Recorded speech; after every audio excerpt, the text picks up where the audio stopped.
You questioned Secret Service Director Kimberly Cheadle about the first assassination attempt. And during a House Oversight Committee hearing, she eventually resigned. Is the House Oversight Committee going to have another hearing about this assassination attempt? I assume we will, and everybody will get their one-liners in. But the reality is, you got a bunch of folks up there about the size of Kenny Chesney guarding the president the first go-around. They should have been the size of Trace Adkins. If you know anything, you can Google that if you don't know country music. But and I'm not making fun of Kenny, I know him, but it's just his height. It was just wrong. It was just wrong. That was complete, and we really don't know if those were Secret Service or were they Homeland Security. Again, you have the head of Homeland Security, just not telling the truth, and I'm sick of that. And they know they think they can run the clock out because they think they've got enough out there, enough lies out there. That Trump won't win, and they'll be safe. They'll be safe for 4 more years, and that's the game. Just protecting their own butts and their own payroll, and not worrying about the country. And that's the mentality of Washington. Both parties. There clearly needs to be a solution here because this has been now 2 times in 2 months. The acting director of the Secret Service, Rowe, said that the Secret Service needs additional funding to hire more personnel, to enhance training, and to go from a reactive model to a readiness model. So you don't think more funding is the answer. So what do you think the answer is instead? I think it's training, and I think it's leadership.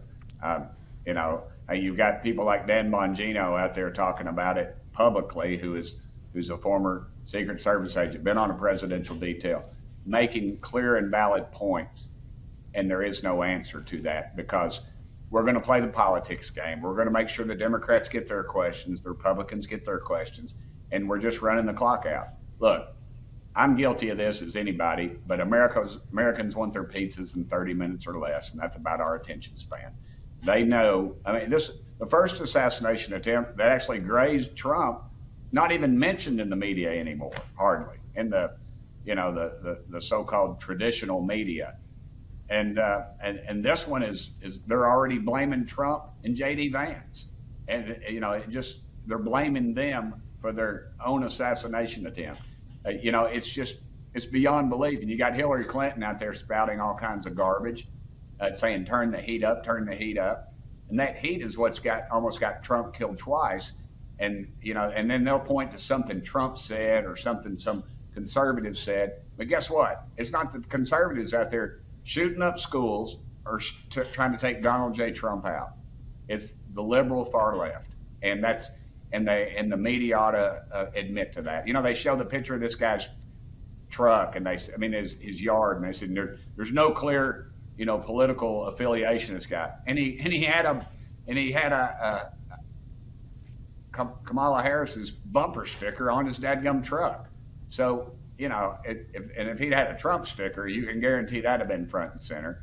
So the unbelievable bias, the vitriol, you combine that with a nut out there, and you're going to have and we're going to have a lot more problems. I see it in my own life, in my own security, the areas where I have to be careful.